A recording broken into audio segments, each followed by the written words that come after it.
And we're back after a couple of weeks. So, brace yourselves, this will be a long one. Been a long day. It has. We got home last night. We were away for about a week and a half filming the movie. And since one, we were gone for about a week and a half, so we missed some movies last week. And also, it's Thanksgiving week as well, which means that there's like 20 movies that come out this weekend. So I'm like, well, holy shit, first things first, let's catch up again. So I'm like, well, holy shit, first things first, let's catch up on the things that we missed last week. The, we were gone for so long, like, there's a couple of movies that are really only showing, like, one time today and tomorrow. There's only one, because I was also going to see The Girl in the Spider's Web, but it was only playing once. There's only a 6:20 screening for that. Mm-hmm. And there was also only one screening for Overlord, and I'd rather see Overlord than the other one. Yeah. So I'm like, okay, well, tomorrow night, Lord than the other one. Yeah. So I'm like, okay, well, tomorrow night, then I'll go see Girl in the Spider's Web and one of the several other movies that are coming out. So anyway, we sat through a few movies today, and we were already a little bit tired anyway from the week. But, of course, the weather is, like, perfectly fine now. Yeah, during the day, it was like, I don't know, 60s. Yeah, when we were shooting the movie last week, it decided to be the coldest November in 15 years. And we even got, like, a foot of snow. Yeah. So it's a wintertime movie now, which is actually kind of cool. It actually looks pretty cool. Yeah, it actually makes the movie look really, really cool. Anyway, so might as well go in order. The first thing that we saw today was Instant Family. I had to think about this for a second because it feels like it's been a while since we've seen this movie, especially considering the movie we just got out of. Anyway, so had you seen very many trailers for this one? Yeah, a few times I saw it, and I thought it looked good. This is the movie with Mark Wahlberg and Rose Byrne, where they're a married couple, and they end up adopting a few kids, one of them being a teenager who's about 15 years old, the others being pretty, between like maybe like 12 and like 5. Yeah, something like that. So the trailer certainly had a tone that made it more just like that made it look more like a goofy comedy, kinda. Yeah. And it is a comedy. It's certainly it's a dramedy. And all that stuff that you see in the trailer is certainly in the movie, and even in a comedic sense too. Nothing is really taken out of context that's in the trailer, but and from the trailers, I remember thinking the movie looked fine. I thought that like okay, it looks kind of like it could be like a family Adam Sandler movie, only with Mark Wahlberg in the lead. I wasn't thinking that. I was a little, maybe because of some of the punchlines they threw in the trailer, and also adding the George Harrison song in there as well. But given that it's Mark Wahlberg in the lead, who I like a million times better than Adam Sandler, yeah. I'm like, okay, well, I might like this movie a little bit better if it were the other way around. I like Rose Byrne whenever I see her in a comedy. And given that it is out this time of year, there is a scene in the movie where it is Thanksgiving, and there is a scene in the movie where it is Christmas. Yeah. You do notice that a lot with movies that come out around this time. Like, even if they're not, like, marketed as such, like, even if they're not marketed as, like, oh, this is a Christmas movie, or, oh, this is a Thanksgiving movie, it'll probably pop up it might pop up in there somewhere. Sometimes that'll happen with movies around this time. But no, from the trailers, I thought the movie looked perfectly harmless. I mean, it looked fine enough. And then going to see it, having sat through it and everything, I actually really, really love this movie. Yeah, I was expecting it, and this isn't a bad thing at all. Mm-hmm. I was expecting it to be like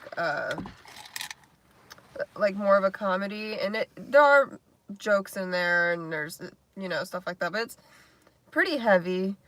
It's more of like an inspirational story, and you made a good comparison to it being like Parenthood, and it is. It's more akin to something like Parenthood than it is, say, Big Daddy.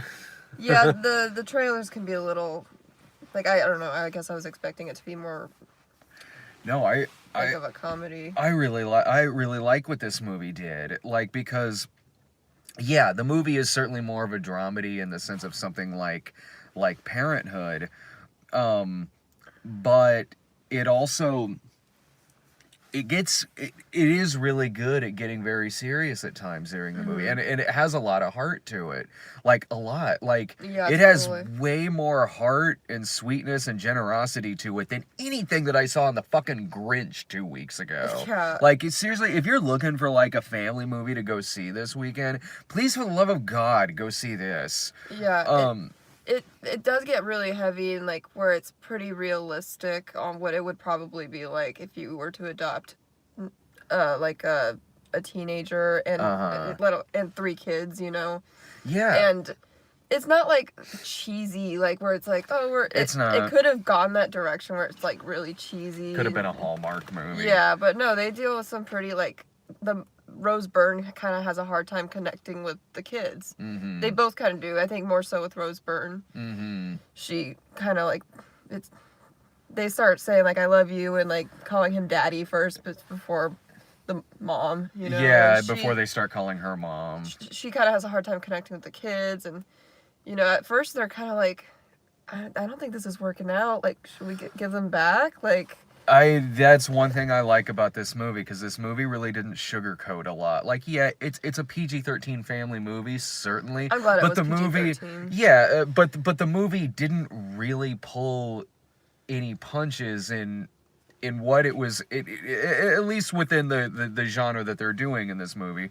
Because I mean, you know, the movie doesn't get as dark as something like Lion or something like that. But No. like, but at the same time, it does show, like, you might go into an adoption process a little bit naive, or there might be this sort of honeymoon period there within the first They week. even say that in the movie. They say that in the movie when, you know, the kids first start to live with you, but the movie does get into the fact that their mom was a drug addict, the kid having night terrors, the girl, the youngest, Being kind of a terror a little bit. yeah, it really it really doesn't hold back on a lot of things like that, especially some of the things that the teenager's doing with her friends. Also, this pedo janitor who was texting her a dick pic at one point.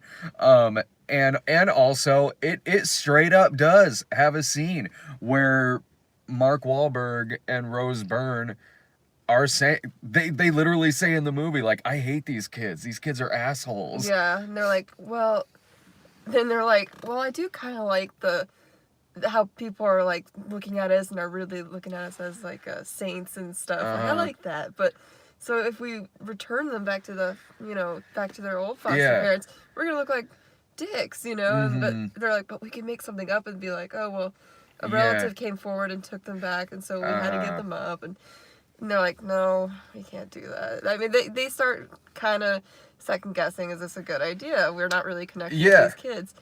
And they have really good chemistry together too. Mark Wahlberg and Rose Byrne. She's great in it. Mark Wahlberg's great in it. There are great little moments in the movie where you think it might go one direction and it goes another. Where, for instance, the teenager gets in a fight with Rose Byrne, and you think like, okay, Mark Wahlberg's gonna take her to his, because he's like a construction worker or something. They flip houses. Yeah. So like they take him to one of the house, and she's like, oh, well, you're gonna punish me with manual labor, and no, it's actually this really cool scene where he gives her a sledgehammer and they just start beating shit. Yeah, he's like, what? Think of something that really makes you mad, and like he is being a good dad in this, and yeah, like I do like that. No, yeah, they have good chemistry with the kids.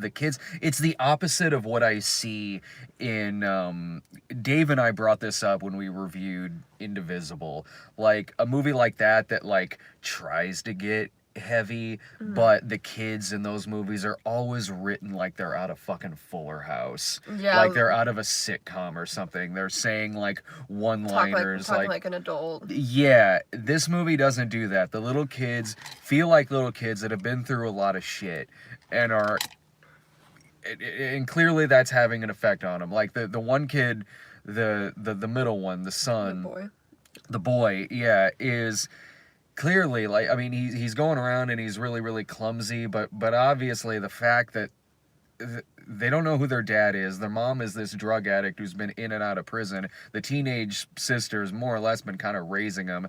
They've been in and out of, like, the system. Like, it doesn't hold back on this kid having, like, he's shaking. He has night terrors. Don't hit me, don't hit me. Like, yeah. Like, oh no, I've never hit him before. Okay, guys, like they're right, public yeah.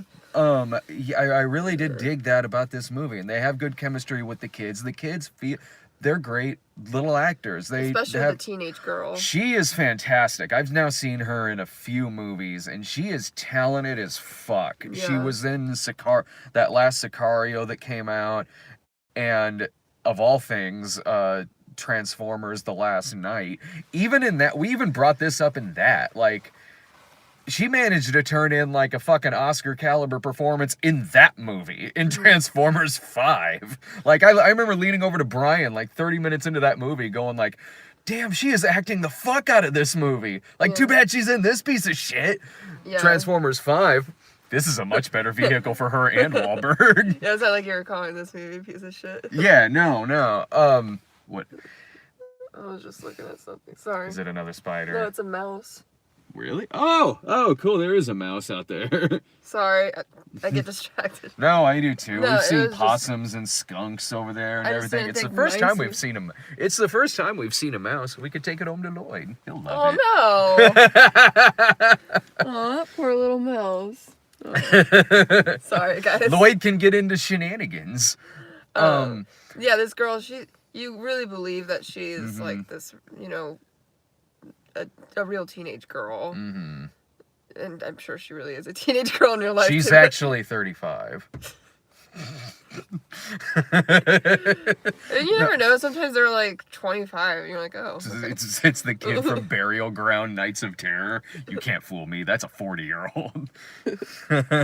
No, like, the movie does, more or less, the movie does do a good job of, like, okay, right now we're being serious, and right now here's a funny scene, and even some serious scenes have some jokes in it here and there. More often than not, it does kind of work, and whenever it gets very, very, very sentimental in the movie, it is definitely earned, because they're being very honest with these characters, very honest about the situation that they're in. It's not making this process look easy. It's showing the difficulties of it. It's certainly showing the rewards of it as well, and the benefits too. Oh, yeah. Like, it straight up talks about how many kids are in the system, how many are in the system versus how many get adopted and how many stay in the system. Like, it has a really good message. Yeah, and I mean, it even throws up some websites at the end of it too. Like to help kids without families. Yeah, the movie absolutely has its heart in the right place. It's got a big heart to it. Like I said, more so than some other family movies that are playing right now. And again, the characters are acted, so the actors play their parts so well in the movie. The chemistry is certainly there, that whenever there is a tearjerker moment in the movie, which there are quite a few, it actually does feel earned. It doesn't feel really, really cynical or like something you would see, like, you know, on Lifetime or something like that. It doesn't feel like that. There are a couple of times where the tones kind of clash a little bit. Like with the jokes and then... Well, I can think of a couple of times in my head where there was one point where it's before they get the kids, and they're with the other parents who are wanting to adopt as well, and there's a lot of jokes going on back and forth and one-liners, and I leaned down to, like, check my phone for whatever reason. I leaned down to check my phone for something, and when I looked back up, it was that one girl giving a speech about, like, addiction and things like that, which she did that monologue really well, but I leaned down, checked my phone, leaned back, I'm like, whoa, hang on, I gotta completely change my mindset right now. This scene really, really changed.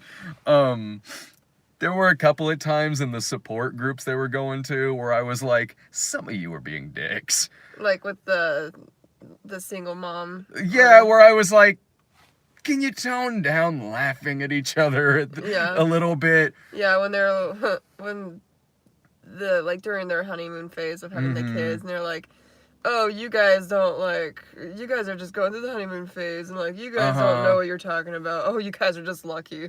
Sure. Right, like, I mean, like, I understand the point that they're making here, even later on when they're kind of laughing at him when things start kind of going to shit a little bit, but I was like, all right, for a support group, some of you are being kind of dicks right now. Yeah. Also, there is a pretty dramatic scene in the movie where it's towards the end of the movie. There is a pretty dramatic scene with the teenage daughter towards the end, and she's great in the scene. She's like crying, she's hiding under a porch, Rose Byrne is talking to her, they're having this real connection with each other in this scene. And for whatever reason, there's a cameo by Joan Cusack. Yeah, that was a little weird. Because I didn't realize that was her at first until she got out of the house, and then I was like, she's lingering around a lot for a while just for this one joke. That was a weird choice. Yeah, it's just like, oh, Joan Cusack's here. Oh, as soon as she came out the door, I recognized her, and so.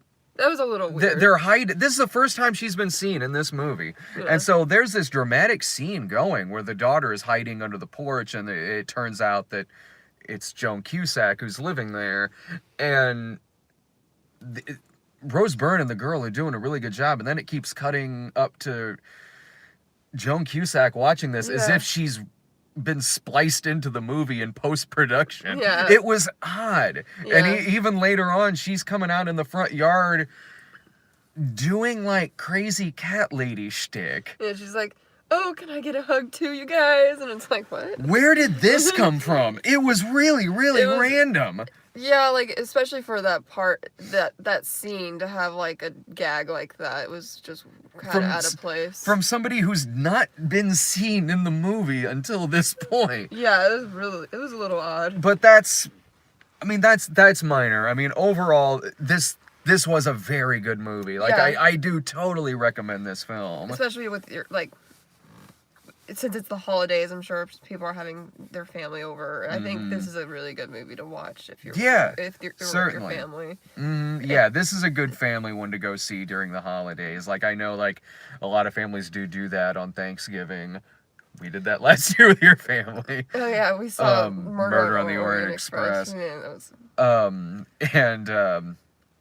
so, yeah, I know a lot of families are going to be going out seeing stuff on Thanksgiving. Yeah, this is a really good one. Yeah. Please don't. I didn't see Jesus The Grinch, Christ. But from what idea that there is... It's not good. Yeah, you told me a lot about it. I could tell. I mean, it's also an Illumination film, so it's going to be, like, pretty watered down. Yeah.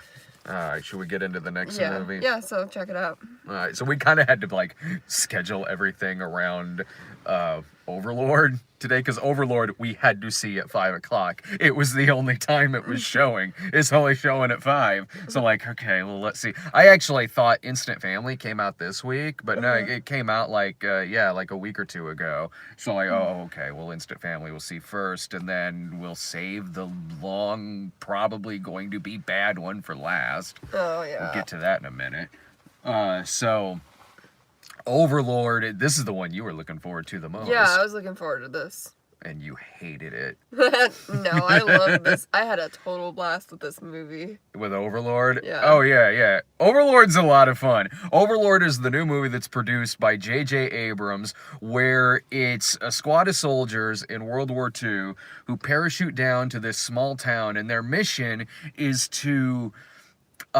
take out... Make a tower. Yeah, is to take out this tower that is part of this church outside of this small town that's occupied by Nazis.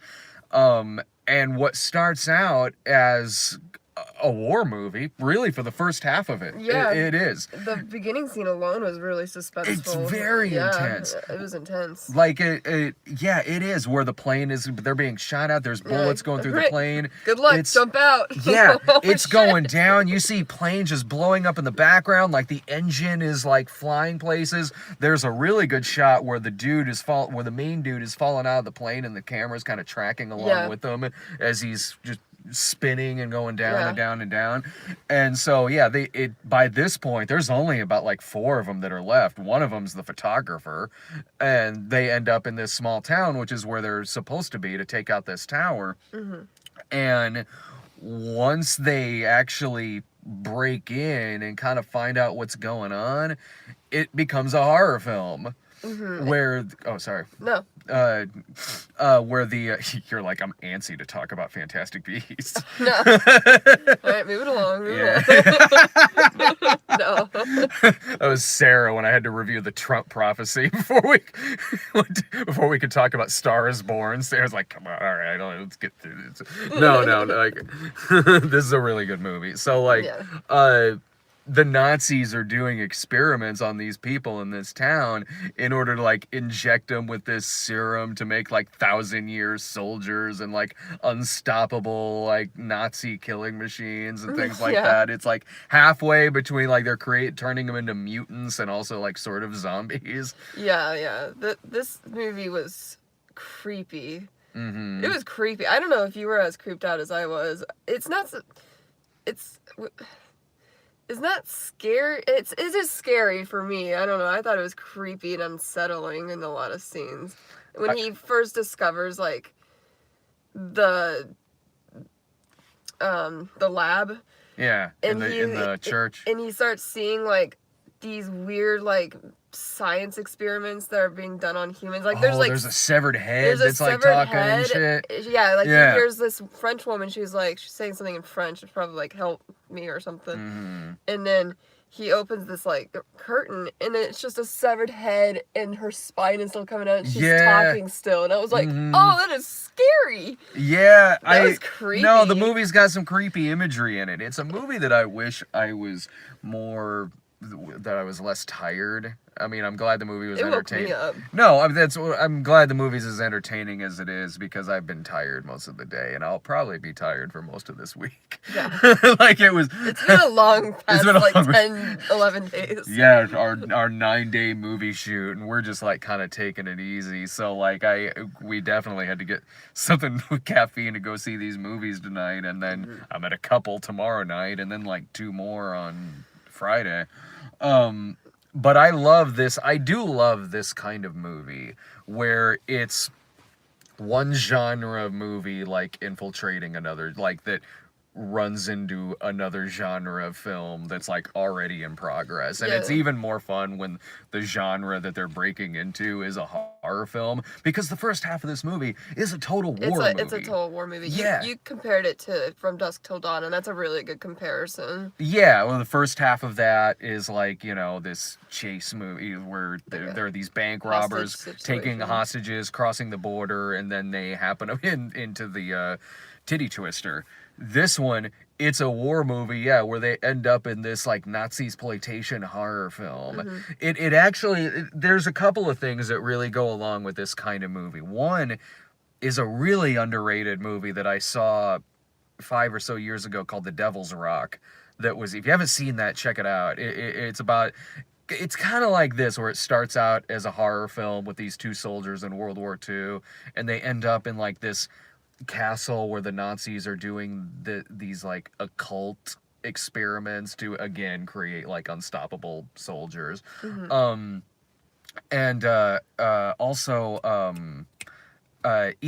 it honestly feels like it's even like a better Predator movie than the last Predator movie that came out. And I didn't hate or really dislike the last Predator movie that came out, but this movie's better, where again it's this squad of soldiers. They're in the jungle. They end up with a woman who later helps them out, and they kind of happen upon this like horror movie that that's going on. Mm-hmm. Even from the opening title and some of the music, it really sets the tone for the kind of movie that it is, because it is like, this movie definitely has a deep love for like horror Nazi exploitation movies. Like there's a really good one from the 70s called Shockwaves.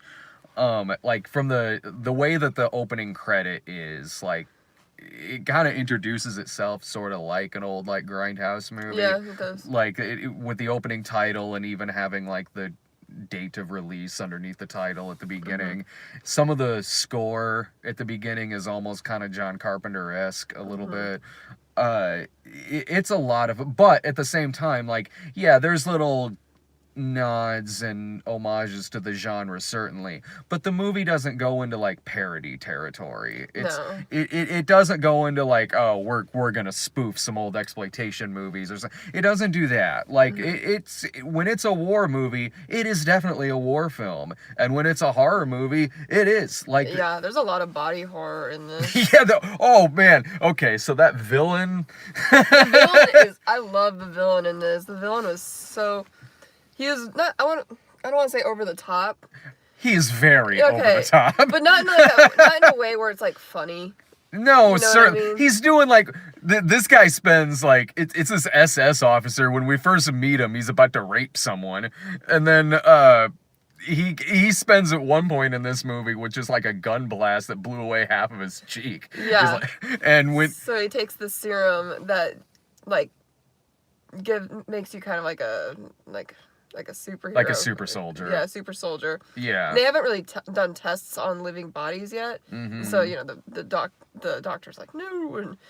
And then he like injects himself like twice. And then he turns around and half his face is gone. And he's like, Rah! He's doing total villain stuff. Yeah. Like, he's going over the top. He's saying like villain lines and shouting them at the guy.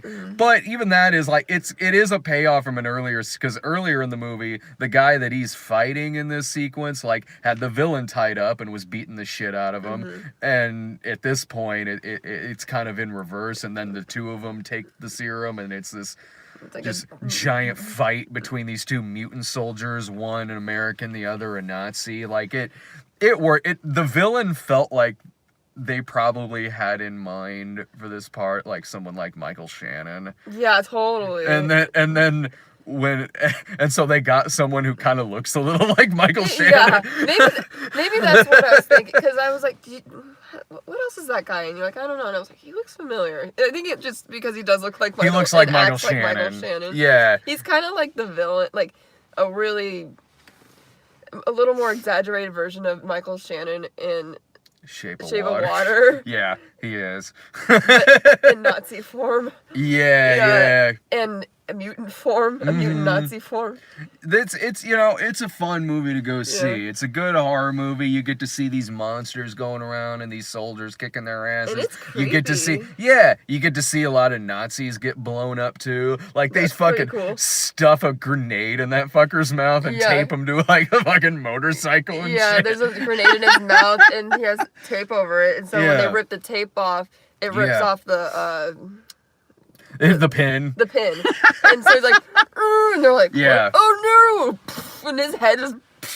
They kill some fucking Nazis in this movie, man. Like, it's great. Like, I did really, really dig this movie. Yeah, it was a lot of fun. It was. This movie is like, is like if an Uwe Boll movie was good. That is this movie. I don't think I've ever seen an Uwe Boll movie. He's done some like I know movies, he has a like, bad reputation. Yeah, he's done a couple like Nazi doctor movies, like creating like one of the Blood Rain movies had like Nazis as villains, and there was like fucking Blubberella too and shit like that. Yeah, this movie's a lot fucking better than that shit. Like, I mean, this, you know what, a good double feature would be this with something like The Devil's Rock from a few years ago. If you like this, check that movie out, and if you like that movie, give this one a shot. I don't know how much longer the movie's gonna be out. It was only showing once today. Yeah. Yeah, it was awesome. I really, really loved. I had a really good time. So, all right, let's talk about the movie. Yeah, check it out. I would pay full price. Yeah, so would I. So, you weren't even planning on going to see Fantastic Beasts 2. I was originally going to fly solo at this one, and then we were gonna just review all three movies in the car, and by the time we got to this movie, I was just gonna say, like, well, here's this thing that I sat through. But, like, kind of at the last minute, you were like, man, if I go home, I'm gonna be bored. I've already sat through a couple of movies today, so... Alright, bring it on. Yeah. And you hadn't seen the first one either. I didn't have really any interest in seeing this movie. Neither did I. Well, I know you didn't, but you kind of have to. I was gonna go home, but when I get home, I was gonna go in my pajamas, and I wouldn't have wanted to come back out and pick you up. This is a 2-hour and 15-minute movie. Yeah, and I haven't seen the first one. I have seen the first one. Trust me, whether or not you saw the first one, it's not gonna help you with this. Yeah, I wasn't confused during this movie. I wasn't, like, lost in it. Mm-hmm. I had to be told a little bit of a backstory, like who Dan Fogel's character was. Oh, Dan Fogler. Yeah, Fogler. And how they, how his story ended at the end of the first like, one. there's just a few things. I basically knew the gist of it. But yeah, I was really not looking forward to this. Was it a pleasant surprise? I like the idea that they have for this series. Like, I know you might not like it, maybe a lot of people don't like it, but I do kind of like the Pokemon aspect of it. That's fine. Where he has, like, a briefcase, and it's kind of like sure. a Pokeball. And I do like the creatures. I like that, but... Yeah, the creatures who are not in this movie very often. Were they more in this? You don't remember, probably. No, they were in the first one more than they were in this one. This one, they're in it every now and then. You're being really nice. This movie sucks. You're sitting here like, well, I like this and this. Like, you're doing the thing where it's like, I want to be nice right now. Well, I like the imagination behind it. You know, you have to be pretty imaginative to I agree with that. What my problem with this movie is happened. not... Well, yeah, it's a 2-hour and 15-minute movie where it really only starts in the last 5 minutes, where Johnny Depp's given his monologue towards the end of the movie. Then, at that point, I was like, oh, okay, well, something's finally happened. Why wasn't this the opening fucking scene, and we're dealing with everything that's gonna come after this shit? Mm-hmm. Anyway, I'm getting ahead of myself, which is what the movie didn't fucking do. I really didn't like this movie. Like, yeah, there is a lot of imagination in it, certainly. But the problem with this movie is in a way that I've seen happen, not all the time, but sometimes, when you take a novelist who is talented, like J.K. Rowling clearly is, when you have a novelist who is then writing a screenplay. Yeah, I think that's what the problem was. So the movie has no focus. None whatsoever. Maybe in book form, the way that this movie's paced and everything might translate fine in book form. In a movie script, and I know this movie, that it's an original screenplay, I think, but like, so it is a series of like, this happens, and then this happens with these other characters, then this happens with these other characters, and then these other characters show up. We're following like 5 different things in this movie. Mm-hmm. This movie's called The Crimes of Grindelwald. I kept forgetting he was in this. Yeah.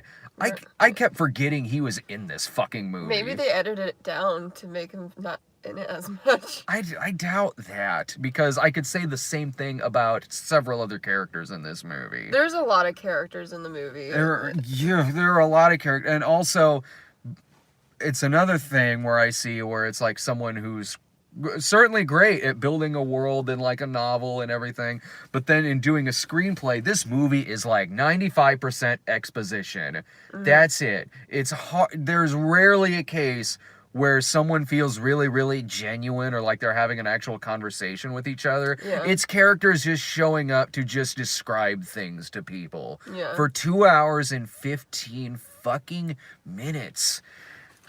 Yeah, it was... My problem with the movie was that nothing really happened. Mine too. Yeah, like, nothing really happened. I was so bored. Yeah, it was pretty boring. Like, I was being really nice just because I didn't want to just shit on the movie right away. Build up anticipation. Yeah.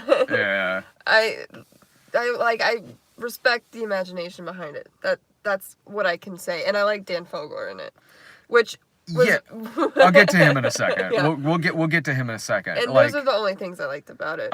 I also don't like Newt Scamander. I don't. Like, I Yeah. find him very...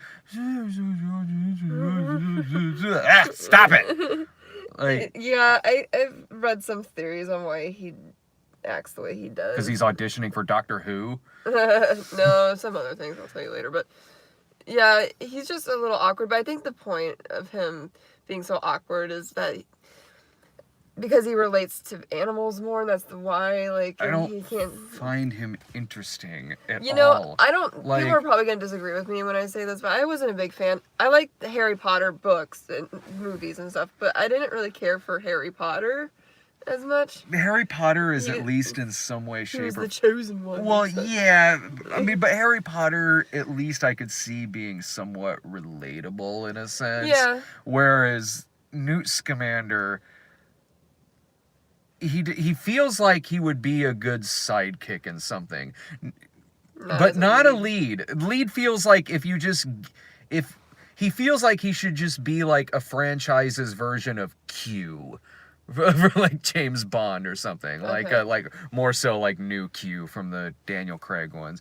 Like if he served that purpose in something, maybe he would be perfectly fine. But to see like a movie where I'm stuck with this guy just mumbling everything, talking really quietly, really not having much screen presence at all, hardly any charisma. He has no chemistry with the girl in the movie. There was a few times where I liked him just fine, but for the most part it feels like I'm supposed to like him because he's really, really good with animals. And then on the upside, on the opposite side of that, I feel like this movie is telling me that I need to hate Johnny Depp because when he's first introduced into the movie, he throws an animal out of that flying chariot. Oh, that's funny. So I didn't think about that. it's like, well, okay, I guess if you're giving me the choice between the person who loves animals and the person who kills them, I guess I gotta choose Newt Scamander. Like, I feel like they had to do that with Johnny Depp at the beginning of the movie because otherwise I would sit there through this whole movie going like, why is he the villain? Because it's something with Muggles. Sure. Like, they want to keep it, like, pure. Right. Well, I mean, by the end of it, he has gone full Hitler by the end of the film. Yeah, and Queenie, maybe I missed something. I don't know. She kind of just... Spoiler here, I guess. Well, let's set up the Dan Fogler thing first before Okay. getting into her. So Dan Fogler comes back into this movie, whereas in the first one, it was more or less kind of wrapped up with him at the end of the first one. And when he was my favorite part of the first movie, and he's also my favorite part of this movie too. Yeah. However, when he's reintroduced into the movie, it is very lazy. It is very like, okay, he was really popular in the first movie, so we need to have him in this one too. And they really do come up with a lazy way of bringing him back in. That's just kind of this one sentence of dialogue and, hey guys, I'm back. But with that being said, even though it is lazy how they bring him back, thank God he's in this movie. Yeah, I'm like, well, whatever. It was lazy, but thank God. Yeah. Thank God there is someone that I could who feels genuine, who feels like they're a person, who feels like a fucking person that I can kind of relate to a little bit, or at least gravitate towards. Yeah, but also even beyond that, he's the only one who feels like he exists in a functioning society in this film. He even brings out good moments in Newt Scamander in this movie when they're the few times when they're kind of investigating stuff in it. I thought, had decent chemistry. Their back and forths with each other. I could almost see them working in some kind of like wizardry procedural, like a wizard version of like Sherlock Holmes and Watson or something. I could almost see that kind of working because I was thinking of that too. I thought they did work good together. Like when it's when they're bouncing back and forth off of each other, when Eddie Redmayne has someone to bounce off of, like him, like Dan Fogler, who's really giving it his all in this, and I did enjoy him a lot in this movie, then he worked. But Dan Fogler is maybe in, what would you say, 25% of this I movie? would say like maybe. No, I'd say a little bit more. Maybe a little more, certainly. I mean, it's certainly not like a little less than half. Yeah, okay. Maybe like 35, 40. But I mean, there is still some weird stuff there. Like, I sort of remember the whole romance in the first one between him and Queenie actually being kind of sweet, and it had this sweet ending to it as well. It really did kind of feel a little wrapped up by the end of it. Again, I am glad he's in this movie, don't get me wrong.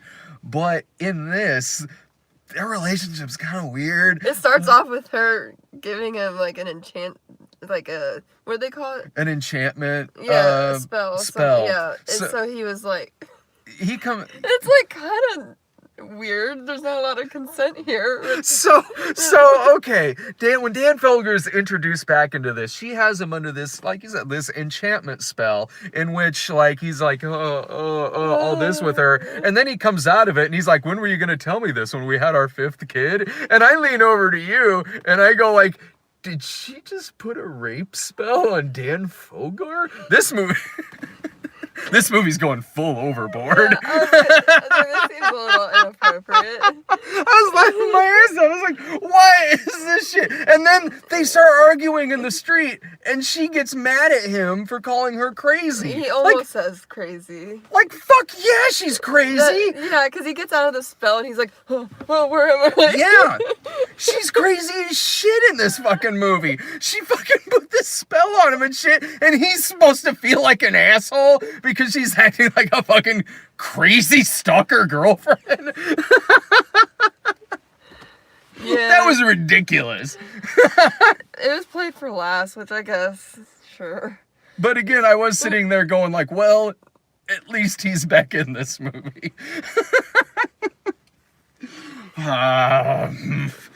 Yeah, I'd be pretty mad if you put me under a spell like that, and then I just get out of it, I'm like, I'm married to you? What? Dude, if this plot was reversed, if it was like reverse sexes, it would be one of those 80s movies that didn't age very well. Yeah, like if you did that to me, and then like I get out of the spell, and I'm like, I'm married? What? Oh. I'm pregnant? Oh, what? Honey, don't spoil the end of 50 First Dates. It's like, that's not very cool. Stupid. This movie sucks, man. Like, and, like, Johnny Depp's fine, but I mean, he's really just being Johnny Depp in the film. Just give him a weird eye. Give him a weird eye and some blonde hair. I think he and Dumbledore are supposed to be former lovers. I think Dumbledore is gay. No, yeah. I mean, that's what... They did make it kind of seem a little homoerotic. Yeah, like they're former lovers with each other, but of course it doesn't explicitly come out and say that. And, like, he got pretty intimidating towards the end where he's given that big monologue in that Coliseum. But before then, he's only kind of in it here and there for a movie where his character is part of the title. And yeah, like what you see in the trailer when he's like, you know, like with the wand and stuff and the fire. That's like really, the last 10 minutes of this movie, and that's the most screen time I felt like he had. Yeah, he only kind of drifts in and out of this film, and when he's there, he's fine, but I mean, like, I've seen Johnny Depp do this kind of performance several times. Mm-hmm. But I mean, yeah, it felt like he was given more to work with in the last 10 minutes, certainly. Mm-hmm. But the real mystery I want to know is where along the way does Dumbledore stop wearing 3-piece suits and start dressing like Maude? I guess once you get old, you just are like, all right, robes it is. I was also thinking, like, you know how, so Johnny Depp starts showing, like, how there's war in, like, the Muggle world, and that's, like, why he's like, oh, they're terrible people, they're blah, blah. What's gonna happen once they come to us, like try to get to us and ruin our world? It's like, you are a lot more powerful than Muggles. I think you'll be okay. I think, yeah, I don't know. I was barely paying attention to this movie. Yeah, something about war and This like how they were like, oh, they might destroy our way of life. I think you were paying more attention to it than I was. something. Like, I was only, like, sort of, I was fine with the other movie, but this movie's not very good, man. Like, and even the one before it wasn't perfect by any means. The first Fantastic Beasts movie was like, it was passable, but it had problems. This movie has way more problems than the first one does. Like, it was even weird that we spent the first movie with Colin Farrell and then he turns into Johnny Depp at the end of it. It felt like this movie kind of felt like, you know, when there's like a book franchise and then in the last book the movie is split in half, and usually the part one nothing really happens and it leaves at a cliffhanger kind of. That's kind of how this movie felt. Like it was like a part one of a last book of a series. You know what I mean? A mixture between that, I agree. Like a mixture between that and also the Hobbit trilogy that came out, where it was like taking one book and splitting it into 3 movies, and it was, yeah, it really feels like between the first Fantastic Beasts and this one that it's like the Hobbit movies to Harry Potter's Lord of the Rings. It's just that vibe. It really is. It feels wildly unnecessary.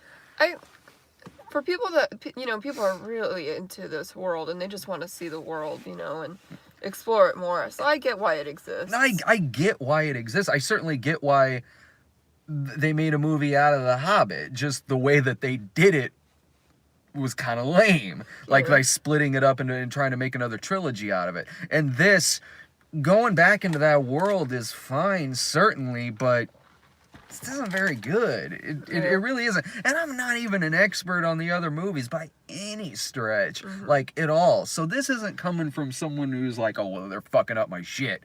Like it's not coming up. It's not coming from that place with me. I just really didn't like this. I didn't like sitting through it. I was bored. I was antsy. It's too fucking long. My legs were getting a little restless. Yeah, so was mine. This movie felt like it never started. It's just a series of random scenes, random storylines that kind of come together towards the end. And I just didn't care. I really, really didn't. Yeah, it was pretty boring. Nothing happened. It reminded me of like, kind of reminded me. I think people are gonna disagree with me on this, but the Harry Potter part 1 of 7. Oh, because they split it. Yeah, it kind of it was okay. This is not saying like it was that bad. I just kind of got a little bored in that because it kind of like ran on for a long time. Nothing really happened. I mean, some things happened. And then the last scene it leaves on a cliffhanger, you know. Yeah. This is way worse than that. That's just the way it kind of felt. Where it's just like nothing really happened. Yeah. You know? So I, you know, I mean, if you're huge into this series and everything, like, it doesn't matter what I say about it. Like, you're still gonna see it. Like, I mean, it's a franchise film. You're gonna see it regardless of what word of mouth is or what critics say about it. But this is a hard movie. Like, I don't know. Like, I think maybe Potter fans might like it still. It's not getting good word of mouth. It's not. But I mean, you know, with that being said, it's like, yes, I mean, certainly some people will maybe like this movie, but like, I don't know, if you're anybody else, wait for it to be on Netflix. Yeah, it's more at best. If you have to. If you really, because we were talking about this when we were doing the movie. A lot of the people that like I'm a fan of the series of the Harry Potter universe, but you know, there's people I know that are like hardcore into it, and they're just like, I don't care, I just want to see a Harry Potter movie, you know. Like the people we were working with, they're like, oh, I want to see that, and we're like, oh yeah, I hear it's not that great, and they're like, I don't care, I just want to see.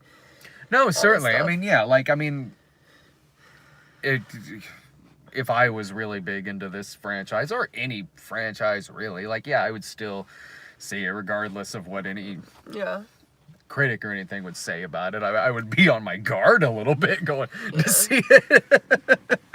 But I mean, granted, a lot of the franchises that we go see that we're like, oh, we're seeing that shit. It's something that critics don't like anyway. Like when me and Brian get excited whenever like a Saw movie comes out. Oh, it's, yeah. it's not like Brian are like, wait a minute, dude, I saw the reviews. We should be on our guard for this. All right. Well, okay, that's it for us tonight. It's good to be back, everyone. Oh, yeah. And tomorrow night, I'm probably gonna see Girl in the Spider's Web, and probably Ralph Breaks the Internet, and then Ryan and I are seeing a couple of movies on Friday. I think we're gonna check out Robin Hood and Creed 2. So all right, everyone. Thanks a bunch for watching, and I hope you all have a great Thanksgiving, everyone. Thanks a bunch, everyone in the chat. Take care, and if you're not too tired tomorrow night after Thanksgiving, come see us tomorrow night as well. See ya.